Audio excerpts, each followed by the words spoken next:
comment est-ce que vous êtes arrivé à vous intéresser sur le Rwanda et à vouloir écrire sur le Rwanda? Écoutez, c'est une longue histoire que je ne pourrais pas raconter en très peu de temps. Je ne saurais commencer cette émission sans avoir une pensée profonde pour mon ami Déo Mouchaïdi, mon frère avec qui on a fait les premiers pas sur le Rwanda, c'est avec Déo Mouchaïdi. Et alors, je suis chaque fois que je suis appelé à parler du Rwanda, surtout dans des conditions pareilles, je me dis toujours, mais où est passée la communauté internationale? Où sont passés les défenseurs de la vérité, du génocide des Tutsis? Où sont-ils quand Mouchaïdi est en prison, au fond de sa prison au Rwanda? Où sont-ils? Je veux les entendre, je veux qu'ils viennent, je veux qu'ils se lèvent, je veux qu'ils soient debout enfin pour demander la vérité sur l'incarcération injuste de Déo Mouchaïdi. Vous savez, lorsque j'ai commencé ce travail, mon objectif était très simple. C'était tout simplement de comprendre comment deux chefs d'État sont morts dans un avion le 6 avril 1994 au Rwanda. Je ne connaissais pas les deux chefs d'État, ni Habyarimana, ni Ntaryamira. Je ne leur ai jamais serré la main, je n'avais jamais fréquenté leur famille, ni leurs amis. Donc, c'est dire que je n'avais aucun intérêt politique, financier, culturel avec ces deux pays. C'était tout simplement la curiosité intellectuelle. Pourquoi? Parce que je m'étais rendu compte que personne ne parlait de ces gens-là. On parlait des millions de morts au Rwanda, etc., ce qui était très important. Mais deux chefs d'État qui meurent dans un avion, c'est pas rien. Et je me suis dit, mais pourquoi personne ne s'intéresse à ça? Pourquoi on ne fait pas des enquêtes sur cette affaire? C'est un peu comme ça que mon histoire avec le Rwanda a démarré. Donc, évidemment, j'avais beaucoup d'amis rwandais, Hutus et Tutsis. J'ai jamais, moi, je n'ai jamais fait de différence dans ces histoires-là. Ce sont des problématiques internes au Rwanda, mais moi, extérieur au pays, j'avais des amis Hutus, j'en avais Tutsis. Je n'ai jamais considéré que pour moi, c'était un problème. Mais après, on va me faire comprendre que c'était un problème. Surtout quand je vais faire mon premier livre avec Déo Mouchaïdi. Donc, nous publions le livre en 2002. Évidemment, le livre a un retentissement incroyable parce que nous avons, en quelque sorte, naïvement, Mouchaïdi et moi, on a soulevé un couvercle qui était fermé, hermétiquement fermé. Personne ne parlait de l'attentat. Nous, on ne savait pas que c'était un dossier tabou. Bon, quand on a ouvert le couvercle, on a compris qu'on avait mis les pieds dans le feu. Donc, alors, certains voulaient effectivement que le feu nous brûle. Le président Kagame a déposé une plainte devant la 17e chambre. J'ai eu Mouchaïdi, il m'a appelé, il me dit, bon Charles, on va devoir se battre, parce que, je connais cet homme-là, il ne va pas nous lâcher, et donc il va falloir se battre. Je dis, écoute, de toutes les façons, on n'a pas déclenché ça pour aller se cacher, pour avoir peur, etc. C'est comme ça qu'on a démarré notre enquête sur le Rwanda. Et quand il y a eu cette plainte de Paul Kagame à Paris, la plupart des personnes qui avaient soulevé ce dossier à Arusha attendaient effectivement d'avoir les résultats de cette procédure pour savoir qui était véritablement l'auteur de l'attentat, si moi j'avais menti. Et donc, quand évidemment il a retiré sa plainte, beaucoup ont interprété cela comme un aveu. De toute façon, quand vous déposez une plainte pour une affaire aussi grave que l'assassinat de deux chefs d'État en exercice, vous ne retirez pas la plainte comme ça, comme quelqu'un qui a peur de ce qui va sortir du procès. Absolument. Et puis... chef d'État en exercice. Oui. Et puis donc, vous aviez aussi écrit un livre, Ces tueurs Tutsis au cœur de la tragédie congolaise. C'était avant celui-là. Oui, c'était avant celui-là. Oui. Évidemment, ce livre-là, bon, il a été épuisé, il a été réédité. Bon, maintenant, les gens le demandent beaucoup au Congo parce que, vu les événements qu'il y a là-bas actuellement, en fait, on a essayé sur ce livre-là de me faire un procès malhonnête, comme on a l'habitude de faire. Vous savez, il y a un propos qui dit que quand on veut tuer le message, et dès lors où on ne parvient pas à tuer le message, il faut absolument chercher à tuer le messager. Bon, donc ce qui s'est passé, c'est que les gens se sont dit à dire oui, mais Monsieur Nana, c'est tueur Tutsi au cœur de la tragédie congolaise. Vous voulez dire que Tutsis, tous les Tutsis sont des tueurs? J'ai dit non. Alors, j'ai essayé même de faire de la pédagogie. Il dit le CES, c'est en français, est démonstratif. Donc, il désigne les personnes. Et les personnes qui sont désignées, ce sont les 3 têtes qui sont sur la couverture du livre. Et ces 3 personnes, habituellement, tous ceux qui ont écouté leur discours, ils ne se sont jamais présentés comme Rwandais, ils ne se sont jamais présentés comme Congolais, pour ce qui est de Laurent Kunda Batware. Ils ont toujours dit qu'ils étaient Tutsis. Et donc, à partir du moment où ils se désignaient eux-mêmes par leur propre ethnie, je ne pouvais pas faire mieux que de reprendre leurs propres propos et de les désigner comme eux-mêmes ils se désignent. Et c'est ça dont j'ai pris les 3, mais ça n'avait rien à voir avec tous les Tutsis, évidemment, ne sont pas des tueurs, c'est ridicule de raisonner comme ça. Et d'ailleurs, tout le livre et toute l'enquête tourne autour de ces 3 personnes qui,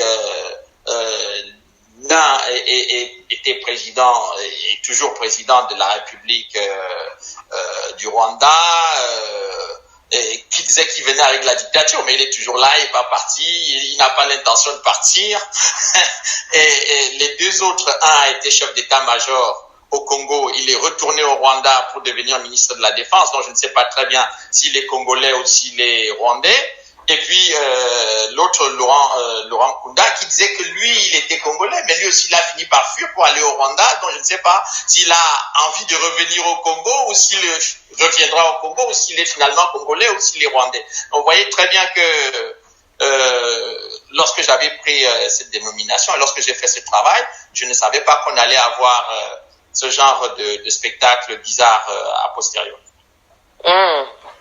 Et puis donc, pour ce qui est du génocide contre les Tutsis du Rwanda, on vous a aussi accusé d'être négationniste.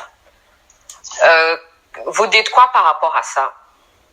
Je m'en fous de ça. Je m'en fous complètement qu'on dise ça. Parce que ceux qui disent ça, ce sont des gens, comme je disais tout à l'heure, qui n'arrivent pas à tuer le message. Et comme ils ne peuvent pas tuer le message, ils essayent de tuer le messager. Et comment ils veulent tuer le messager? C'est en le dénigrant, en voulant le rendre inaudible, en voulant salir tout ce qu'il fait, en donnant l'impression que ce qu'il raconte, c'est n'importe quoi. Écoutez, moi j'ai fait un travail scientifique sur cette histoire-là. J'ai passé des années à faire ce travail-là. Mais ils n'ont jamais réussi à démontrer dans un seul de mes livres, un seul, vous avez vu, vous avez présenté beaucoup de livres que j'ai écrits sur le Rwanda, il n'y a pas un seul livre qui a été poursuivi et condamné pour négationnisme. Il n'y en a pas un seul. Même le tout dernier sur l'opération turquoise. Donc vous voyez très bien que le fait de dire cela, d'abord, ça ne signifie pas grand-chose. Parce que, écoutez, ils sont peut-être dans une démarche purement ethnique, mais moi je ne suis pas dans une démarche ethnique. J'ai toujours considéré que, sur mon expertise sur le Rwanda, d'ailleurs j'ai mis les gens au défi d'organiser des conférences publiques avec moi, ils sont toujours en fuite. Depuis 20 ans, il n'y a personne qui accepte de m'affronter sur ce dossier-là de façon rigoureuse, exigeante, mais ils passent le temps à m'injurier. Vous savez, c'est une question d'éducation. Moi, j'ai eu une éducation où on respecte les gens, même quand ils ne sont pas d'accord avec vous, on leur parle avec courtoisie, intelligence et beaucoup de considération. Donc quand j'ai affaire à des gens qui ont ce niveau d'éducation, vous comprenez que j'ai pas grand-chose à faire avec eux finalement. Donc ce qu'ils disent, ils peuvent réciter ça du matin au soir. Moi je mets les livres sur la table et je mets les faits. Alors si vous voulez démontrer que ce que je dis est faux, démontrez-le. Pour l'instant, depuis 20 ans, personne n'arrive à rien démontrer. Mais ils arrivent à m'insulter tous les jours. Qu'est-ce que vous voulez que... moi, je suis un chercheur, j'ai une démarche intellectuelle, je ne mène pas les combats de rue et les combats de quartier, là, comme ils font là. Je ne patauge pas dans la boue de toutes les façons. Wow. En tout cas, c'est inspirant pour tous les chercheurs. Voyez-vous l'avenir pour le Congo, pour le Rwanda et pour le reste de l'Afrique? Un avenir meilleur, un avenir radieux. Ça paraît étonnant, hein, vu la réalité qu'on a actuellement. Vous savez, on a connu des gens comme ça dans l'histoire, comme Kagame. Il n'est pas le premier, il ne sera pas le dernier. On a connu des gens comme ça, ils sont partis. Il est seul dans sa tête à penser qu'il est un type important, qu'il est influent. C'est un leurre. Il est un petit personnage dans le monde. Vous voyez, le monde est riche, il est important, il est large. Même au Rwanda, il n'est pas si important que ça. Il est président de la République, mais président de la République, c'est une fonction. Le jour où on quitte la fonction, où on perd la fonction, on vous oublie. Par contre, on ne va pas oublier ce que vous avez fait. Si vous avez fait de bonnes choses, on n'oubliera pas. Si vous en avez fait de mauvaises, on n'oubliera pas non plus. Et surtout, quand vous avez fait beaucoup de mauvaises choses, vraiment là, je pense que vous serez avec votre descendance catalogué là-dessus. Donc, je crois que il y a pour le Congo beaucoup de choses qui vont se passer, certainement, qui se passent déjà. Il y a une prise de conscience qui est faite, qui va se poursuivre au rythme où les Congolais voudront. Le Rwanda, pareil, il y a une prise de conscience qui est faite. L'histoire qu'on a racontée en 94 et après, on a essayé de mettre dans la tête des gens à coups de marteau, elle s'effondre. Cette histoire-là s'effondre. Elle va s'effondrer totalement. Il restera des militants, des gens qui vont continuer à raconter des histoires, mais les Rwandais savent ce qui s'est passé. Ils raconteront l'histoire à leurs enfants raconteront à leurs petits-enfants, et ainsi de suite.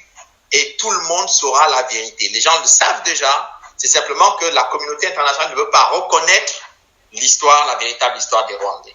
Et je pourrais dire que pour tous les autres pays de l'Afrique, vont nécessairement vivre des moments très difficiles. La France aussi vit déjà des moments difficiles. Les États-Unis vivent aussi des moments difficiles.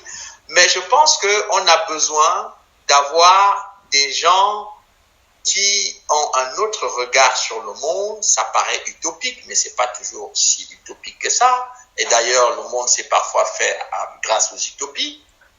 Ces gens-là passeront, leur temps passera, d'autres gens viendront avec une autre vision, avec un autre regard, un peu plus, je dirais, majestueux, avec plus de considération pour l'humain, beaucoup de considération pour le monde et pour le respect des valeurs et de beaucoup de choses.